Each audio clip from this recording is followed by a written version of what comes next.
The velvet-lined walls of the subterranean VIP lounge smelled faintly of expensive Cuban tobacco, spilled bourbon, and the cold metallic tang of raw, unadulterated fear. Under the harsh, focused glare of the low-hanging crystal chandelier, $50 million in high-denomination platinum casino chips, stacked high on the green baize table, looked like a monument to a man's impending ruin. Gabriel Vane, the unchallenged kingpin of the city's criminal underworld, leaned back in his leather chair, his dark eyes narrowed into slits of calculation, a single unlit cigar resting between his knuckles. For the first time in his life, Gabriel was losing, and losing badly.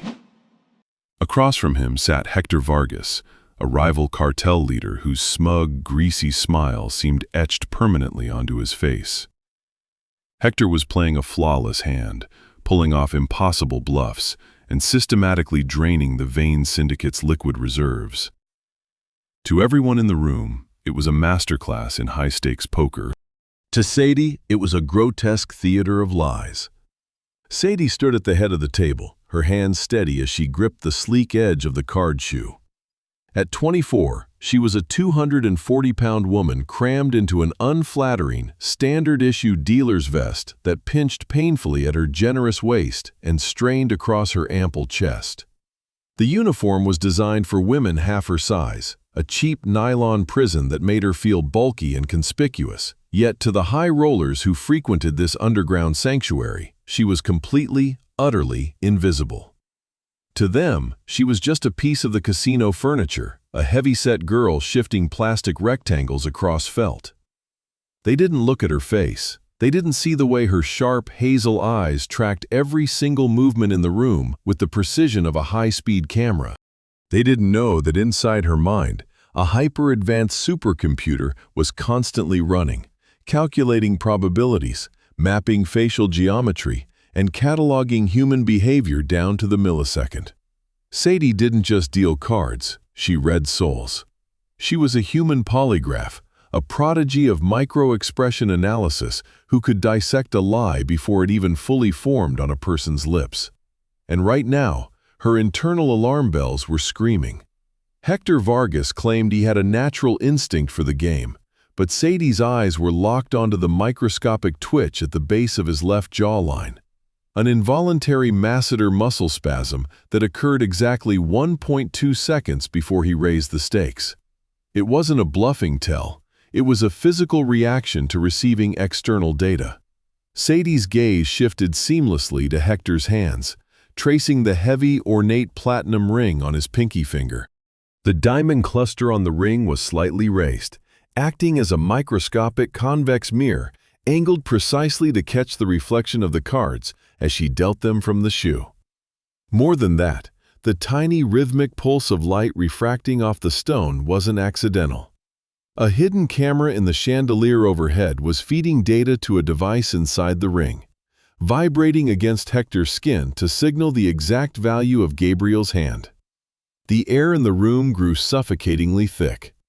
Gabriel moved his hand toward his remaining chips, preparing to push another 10 million into the pot on a broken flush draw. He was walking directly into a slaughter.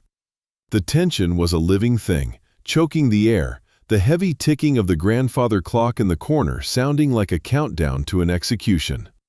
Sadie's heart hammered against her ribs, her breath catching in her throat. She knew the rules of the underworld. A dealer speaks only when spoken to. A dealer never interferes. To cross that line was to invite a bullet. But as she looked at Gabriel, a man whose dark aura usually terrified everyone, but who currently possessed a subtle, microscopic widening of the pupils that signaled genuine, desperate confusion, she made her choice. "Stop the hand," Sadie said. Her voice wasn't a whisper. It was a clear, resonant bell that shattered the heavy silence of the VIP room. The entire room froze. Gabriel's hand stopped an inch from his chips. Hector's smug smile faltered for a fraction of a second, his pupils contracting instantly, a classic fight-or-flight ocular response. "What did you just say?" Hector growled, his voice dipping into a dangerous register. Sadie didn't blink. She straightened her spine, her lush, substantial frame commanding the space at the head of the table. "I said stop the hand. The game is compromised. Señor Vargas is cheating." Before the final word could even echo off the mahogany paneling, the room erupted into chaos. Hector slammed his hands on the table, standing up so violently his chair tipped backward. "This is an insult. You let this fat cow accuse me of cheating in your own house, Vane." In an instant, the sound of tearing Velcro and clicking metal filled the space. A dozen concealed firearms were drawn. Gabriel's personal security detail pulled their weapons, aiming directly at Hector and his bodyguards, while Hector's men raised their own pistols, aiming straight at Gabriel, and, subsequently, right at Sadie's chest. She was standing directly in the crossfire, the cold barrels of multiple semi-automatic weapons pointed at her generous form, the scent of gun oil and sudden panicked sweat filling her nostrils. The barrels of the weapons gleamed under the harsh chandelier light, all of them converging on the space where Sadie stood. Her breathing was shallow, the thin fabric of her tight uniform damp with sweat, but her eyes remained absolutely steady. She could see the micro-tremors in the hands of Hector's bodyguards, their knuckles whitening, their breathing shallow and rapid. They were terrified, which made them unpredictable, but she refused to let her own panic break her focus. Before Hector's men could advance, a heavy, booming voice cut through the electrical tension of the room. "Hold," Gabriel commanded. He hadn't drawn a weapon. He hadn't even stood up. He simply sat there, his dark eyes locked onto Sadie, dissecting her with an intensity that made her skin flush beneath her uniform. He looked past the drawn guns, past the $50 million in chips, straight into her hazel eyes. "You have exactly 30 seconds to explain yourself, dealer. If you are wrong, I will personally let Hector paint that wall with your brains." Before Sadie could utter a syllable, a sharp, patronizing laugh cut her off. Marcus, the casino's head pit boss, stepped out from the shadows of the room, his face twisted in a mixture of rage and panic. Marcus was a lean, sharply dressed man who spent his days sneering at the floor staff and treating Sadie like an eyesore that ruined the aesthetic of his high-end casino. "Mr. Vane, please, let me handle this," Marcus stammered, stepping forward and grabbing Sadie roughly by her upper arm, his fingers digging into her flesh. "This fat, delusional nobody has clearly lost her mind. She's a low-tier dealer who shouldn't even be in the VIP lounge. She probably can't handle the pressure of a real game and is having a psychotic break. Look at her. She's a clumsy, bloated embarrassment who just ruined the most prestigious game of the year. I'll throw her out into the alley myself and ensure she never breathes the air in this city again." Sadie didn't pull away from Marcus's grip, though her arm throbbed. Instead, she kept her eyes fixed entirely on Gabriel. She noticed the slight, almost imperceptible twitch in Gabriel's left eyebrow, a sign of growing irritation, not toward her, but toward Marcus's frantic interruptions. "Let go of her, Marcus," Gabriel said, his voice dangerously quiet, carrying the weight of a physical blow. Marcus instantly dropped his hand, stepping back, his face turning an ash-gray color. Sadie took a deep, steadying breath, her generous chest rising and falling against the tight constraints of her vest. She looked directly at Hector Vargas. "Look at his left hand," Sadie said, her voice completely devoid of fear, filled only with cold, analytical certainty. Specifically, the platinum pinky ring. The central diamond cluster is a custom-cut convex mirror. He has been adjusting his hand angle by precisely 3 degrees every time I deal the cards, allowing the mirror to reflect the bottom card index back toward the chandelier. Hector laughed, a loud, forced sound, but Sadie's eyes tracked his throat. A sudden, deep swallow, his salivary glands reacting to an instantaneous spike in cortisol. "This is absurd! It's a family heirloom!" Hector shouted. "It's a receiver," Sadie countered immediately, her words cutting through his defense like a scalpel. "If Mr. Vane's security checks the chandelier directly above my station, they will find a microscopic, high-definition pinhole camera transmitting a live feed. But Hector doesn't even need to look at his ring to know the cards. The ring contains a micro-vibrational motor. It uses a binary pulsing system, 2 short pulses for a high card, 1 long pulse for a low card. If you force him to remove the ring right now, you will see the localized erythema, the distinct red mark and slight swelling on his pinky skin from the high-frequency vibrations." The silence that followed her statement was absolute. Hector's face drained of color. His hand instinctively twitched, his fingers curling into a fist to hide the ring. But that involuntary movement was the ultimate confirmation. Gabriel didn't need to look at the chandelier. He watched Hector's rapid, shallow breathing, his dilated pupils, and the sudden bead of sweat rolling down the rival boss's temple. Gabriel's lips slowly curled into a dark, lethal smile. He stood up from his chair, his massive, imposing 6'4" frame towering over the table. "Well, Hector," Gabriel murmured, stepping around the table, his footsteps heavy and deliberate on the hardwood floor. "It seems my heavy-set dealer has a much better eye for detail than your entire operation combined." Gabriel stopped right beside Sadie.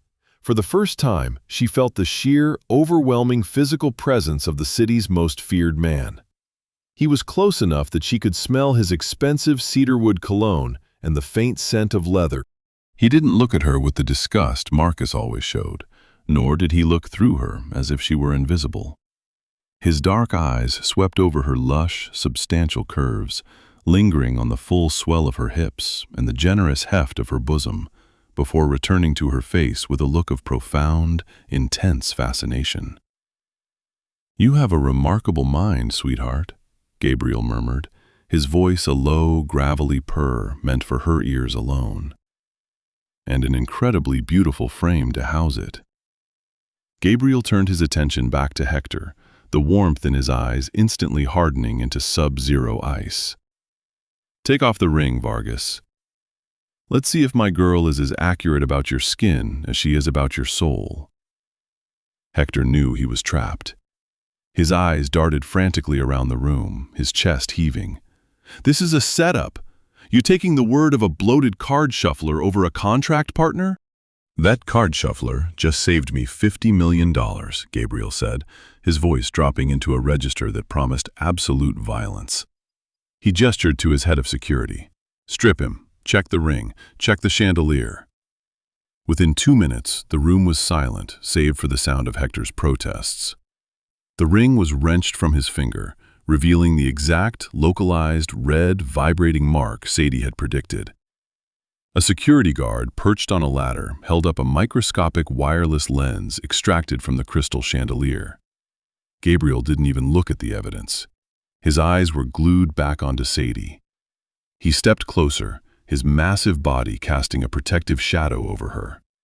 The sheer contrast between them was striking, his sharp, tailored lines against her soft, generous, and abundant curves. He reached out, his large, calloused hand gently brushing a stray lock of hair from her cheek. His touch was surprisingly tender, sending a jolt of electricity straight down her spine. "Marcus?" Gabriel said softly, not taking his eyes off Sadie. The pit boss stepped forward, trembling, his face a pasty mask of terror. "Yes, Mr. Vane?" "You called this magnificent woman a fat, delusional nobody," Gabriel murmured, his thumb tracing Sadie's jawline, admiring the soft fullness of her face. "You treated her like garbage because she doesn't look like those starving, hollow-cheeked twigs you populate the outer floors with. Personally, I find those women utterly boring. There is nothing to hold, nothing of substance. But Sadie is a masterpiece. She has the brain of a god and a body meant for a king." Marcus swallowed hard. "Mr. Vane, I was just trying to protect the casinos." "You insulted my savior," Gabriel interrupted, his voice turning lethally flat. He finally looked at Marcus. And worse, your sheer incompetence let a rival smuggle tech into my private lounge. You're done, Marcus. Escort him to the basement. I'll deal with his severance package later. Two guards grabbed Marcus by the arms, dragging him out of the room as he screamed and begged for mercy. Sadie watched his exit, her internal calculator noting the rapid, erratic fluttering of Marcus's eyelids, pure, unadulterated panic. For the first time in her life, she felt a profound sense of validation. She wasn't invisible anymore. Gabriel turned his gaze back to Hector, who was now surrounded by Vane's armed guards. As for you, Hector, cheating in my house carries a very specific penalty. Gabriel, wait, we can negotiate, Hector pleaded, his hands raised. Sadie's eyes instantly locked onto Hector's face. She noticed a sudden, subtle shift, the slight downward tilt of his chin, the microscopic tightening of his orbicularis oculi muscles around his eyes, and the way his right shoulder subtly dipped backward. It wasn't the posture of a man begging for his life. It was the posture of a man waiting for a distraction. Her eyes flicked past Hector, scanning the perimeter of the room where Gabriel's personal guards stood. Two of them, Victor and Tomas, veterans who had been with the Vane syndicate for 5 years, had their weapons raised toward Hector, but their body language was entirely wrong. Their weight was shifted onto their back heels, their breathing was synchronous, and their pupils were widely dilated despite the bright chandelier light. They weren't looking at the target, they were looking at Gabriel's blind spot. They weren't waiting for a negotiation, they were waiting for Hector's signal to execute an assassination. Gabriel, Sadie said, her voice sharp, instantly breaking the spell of his gaze. She didn't use his title, she used his name, and the intimacy of it made his dark eyes flare with sudden heat. Don't move, your own guards are about to shoot you. The entire room plunged into a suffocating, breathless stasis. Gabriel's hand remained frozen against the fabric of Sadie's uniform, his gaze locking onto hers with a ferocity that could melt steel. He didn't look back at his men. He didn't flinch. He simply trusted her. In that fraction of a second, his absolute faith in her intellect became an unbreakable bond. Victor and Tomas, Sadie announced, her voice echoing with chilling clinical precision through the tense silence. Their respiratory rates have spiked to over 30 breaths per minute. Their weight is completely shifted to their dominant side, and their fingers are resting directly on the trigger resets, not the guards. They aren't in a defensive posture to protect you, Gabriel. They are synchronized with Hector's blinking pattern. They are the inside hit team. Before Victor could even attempt to swing the barrel of his assault rifle toward Gabriel's head, Gabriel spun with superhuman, lethal speed. A suppressed Glock appeared in his hand like magic. Two deafening, muffled cracks shattered the air. Thud, thud. Victor and Tomas collapsed instantly to the velvet carpet. Neat crimson holes drilled directly between their eyes. They hadn't even had time to register that they had been compromised. Hector let out a strangled, terrified shriek, falling to his knees as Gabriel turned the smoking barrel directly toward his forehead. "You thought you could buy my own men, Hector," Gabriel whispered, his voice vibrating with a terrifying, calm rage. "You thought you could walk into my sanctuary, steal my money, and take my life. You underestimated my house, and you completely overlooked the most powerful weapon in this room." Gabriel didn't pull the trigger immediately. Instead, he reached out with his left hand, wrapping his strong, heavy fingers around Sadie's waist, pulling her substantial, voluptuous body flush against his side. The sheer heat of his frame radiated through her tight clothes. "Look at her, Hector." You called her a card shuffler, but she just dismantled your entire multi-million-dollar coup without lifting a single finger. She is a goddess among insects. "Please, Gabriel, mercy!" Hector wept, his hands trembling violently as he stared up at the man who held his life in his hands. Gabriel looked down at Sadie, his dark eyes softening as they roved over her full lips and the lush, generous curve of her hips. "What do you think, my clever girl? Does he deserve mercy?" Sadie looked at Hector. Her mind instantly processed the frantic, erratic twitching of his upper lip, a definitive sign of sociopathic deceit. He wasn't remorseful. He was already calculating his retaliation if he survived. "He's lying," Sadie said coldly. "If you let him walk out of here alive, his micro-expressions indicate he will launch a retaliatory strike on your northern supply lines within 48 hours. He is already planning it." Gabriel's smile was beautiful and terrifying. That's all I needed to hear. Another muffled crack filled the room. Hector's body slumped forward, lifeless against the green baize of the poker table, his blood staining the $50 million in platinum chips he had tried so desperately to steal. The remaining guards in the room instantly dropped to one knee, bowing their heads in absolute submission to Gabriel, and to the brilliant plus-size woman standing proudly by his side. Gabriel turned fully to Sadie, his large hands resting on her generous, full waist, lifting her slightly so their eyes were at perfect level. The tight, uncomfortable nylon uniform she wore seemed entirely pathetic compared to the majesty of her mind. "No more cheap uniforms, Sadie," Gabriel murmured, his dark eyes burning with a possessive, untamed hunger. "No more standing behind a table while lesser men ignore your brilliance. From this moment on, you belong at my side. You are my queen, and the entire city is going to bow to you." True to his word, Gabriel dismantled Sadie's old life before the blood on the VIP lounge carpet could even dry. Within less than 24 hours, she was no longer a face in the crowd, no longer the heavy-set girl shifting plastic rectangles across felt in a tight, suffocating nylon vest. She was swept away into Gabriel's private world, a heavily fortified penthouse estate that overlooked the glittering, jagged skyline of the city like a fortress of dark glass and stone. The morning after the shootout, Sadie stood in the center of a massive, sunlit dressing room that smelled of freshly cut white roses and expensive leather. Before her stood 3 elite private couturiers, their faces pale and their hands trembling slightly as they took her measurements under the watchful, unblinking glare of Gabriel Vane himself. Gabriel sat in a plush velvet armchair in the corner, a glass of dark bourbon resting in his hand, his eyes tracking every movement of the measuring tapes against Sadie's body.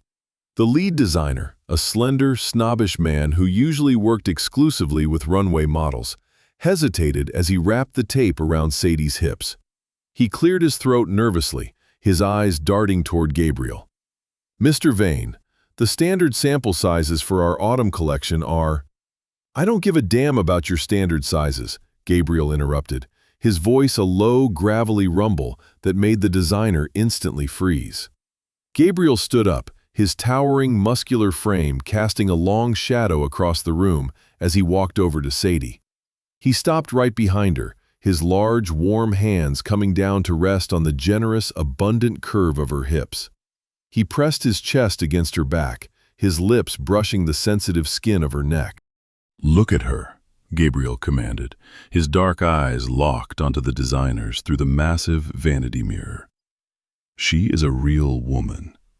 Look at the magnificent weight of her thighs, the full, breathtaking swell of her breasts, the beautiful, soft abundance of her waist. She has a body that demands respect, not some starved, hollow aesthetic meant for boys. You will not hide her curves. You will celebrate them. If a single seam pinches her, or if a single fabric makes her feel anything less than like the queen she is, I will personally throw you off my balcony." The designers nodded frantically, their fingers flying as they pulled out bolts of the finest fabrics imported from Milan and Paris.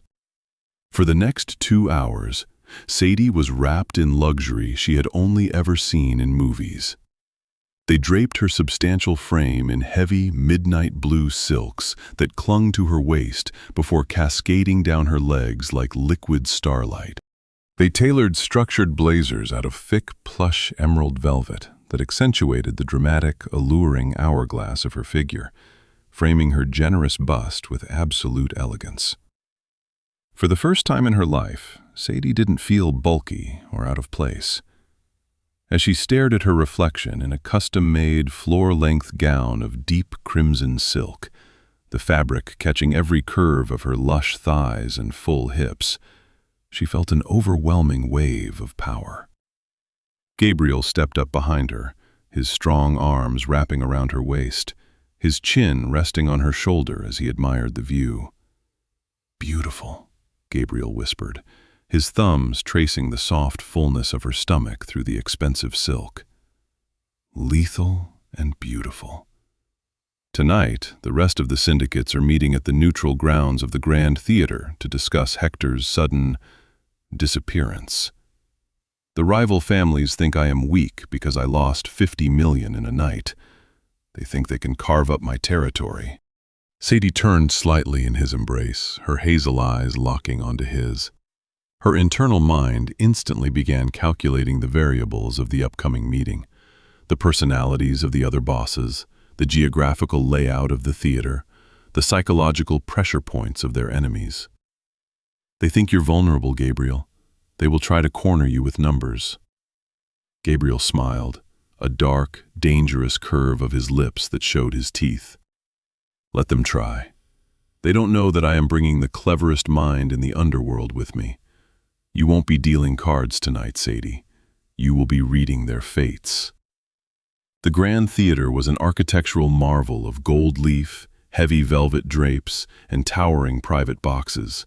But tonight, the atmosphere inside was thick with the scent of impending war. The 5 remaining Mafia families of the city sat gathered around an enormous mahogany table constructed directly on the main stage, their heavily armed guards standing in the shadows of the wings like silent gargoyles. They had spent the last 2 hours bickering over Hector Vargas's vacant territories, convinced that Gabriel Vane was too weakened by his recent losses to stop them. The heavy iron doors at the back of the auditorium slammed open, the echo reverberating through the hollow space. Every boss turned, their hands instinctively dropping toward their holstered weapons. Gabriel stepped into the light, but he didn't enter as a man on the defensive. He walked with the slow, terrifying confidence of an apex predator returning to his hunting grounds. And at his side, her arm locked firmly in his, was Sadie. The room went dead silent, but it wasn't Gabriel who held their gaze, it was her. Sadie was stunning, an absolute vision of power and unapologetic sensuality in her custom-tailored crimson silk gown. The heavy, luxurious fabric hugged the magnificent fullness of her hips and draped over the lush, generous curves of her thighs like liquid fire. Her emerald velvet blazer structured her shoulders perfectly, highlighting the dramatic, breathtaking hourglass of her substantial frame. She walked with her head held high, her hazel eyes scanning the room with the cold, sweeping precision of a radar system. "Vane," growled Don Moretti, the oldest and most volatile of the rival bosses, his wrinkled face twisting into a sneer as he looked at Sadie. "We called a meeting of the council, not a date night. Why did you bring your plus-size mistress to a negotiation that decides the fate of the city's borders?" Gabriel didn't even look at Moretti. He pulled out the massive, velvet-lined center chair at the head of the table and gently guided Sadie into it. He didn't sit down. He stood directly behind her, his large, calloused hands resting protectively on her shoulders, making it explicitly clear to everyone in the room who the real authority was. "This is Sadie," Gabriel announced, his low, gravelly voice echoing through the rafters. "And she is not here to listen to your whining, Moretti. She is here to dictate my terms. Because while you old men have been busy calculating how many soldiers you have left, she has already calculated exactly how each of you is going to die." A tense, mocking laugh rippled through the rival families, but Sadie merely leaned back in her chair, her soft, ample form exuding an aura of absolute dominance. She adjusted her velvet cuffs and looked directly at Don Moretti. "Don Moretti," Sadie began, her voice calm, melodic, and entirely lethal. "You think you are in a position of strength because you just moved 300 soldiers to the northern docks. But as you spoke just now, the skin around your eyes didn't crinkle, and your left hand instinctively covered your breast pocket. You aren't planning a territorial expansion. Your micro-expressions reveal pure defensive panic. You're broke, Moretti. Your cartel's offshore accounts were frozen by the federal government at exactly 4:15 p.m. yesterday, and you are trying to bluff a war you can't afford to pay for." Moretti's breath hitched. His face turned an asymmetric shade of pale as his jaw tightened. A textbook involuntary physiological response to a catastrophic exposure. How could you possibly know that?" he stammered, his eyes wide with sudden terror. Sadie didn't give him time to recover. Her gaze flicked to the younger, smugger boss sitting to his left, Don Ivanov. "And you, Ivanov, you've been sitting there silently, your breathing perfectly regulated at 12 breaths per minute, trying to look detached. But every time Gabriel's hand moves near his jacket, your left pupil dilates by nearly 2 millimeters, and your right foot twitches outward toward the exit. You aren't here to negotiate territory either. You brought a sniper. He's positioned in the second-tier balcony, box 4, aiming at the back of Gabriel's head right now." Ivanov bolted upright from his chair, his hand flying toward his chest. "Kill them!" he screamed. But Sadie had already calculated the exact trajectory. Before Ivanov's vocal cords could even finish vibrating, Gabriel's pre-positioned snipers in the rafters fired. A single heavy crack shattered the upper glass of box 4, followed by the heavy, dull thud of Ivanov's assassin falling over the balcony railing, plunging lifelessly into the empty orchestra pit below. The entire room erupted into a panic of shifting weight and drawing weapons, but Gabriel's guards were already moving, their barrels locked onto the rival bosses before they could even clear their holsters. Sadie remained completely unmoved, her eyes tracking the chaotic facial geometry of the men around her, reading their surrender before they even spoke it. Gabriel leaned down, his lips brushing Sadie's ear as his powerful arms wrapped around her crimson-clad shoulders, pulling her voluptuous weight against his chest. "I told you, sweetheart," he whispered fiercely, his dark eyes burning with an obsessive, untamed pride as he stared down at the trembling remnants of the Underworld Council. "You don't need a gun. Your mind is the most beautiful, terrifying weapon this city has ever seen." He straightened up, his hand sliding down to possessively grip her full waist. "Now, gentlemen," Gabriel growled at the terrified bosses, "let's discuss my new terms. Sadie will tell me if you're lying."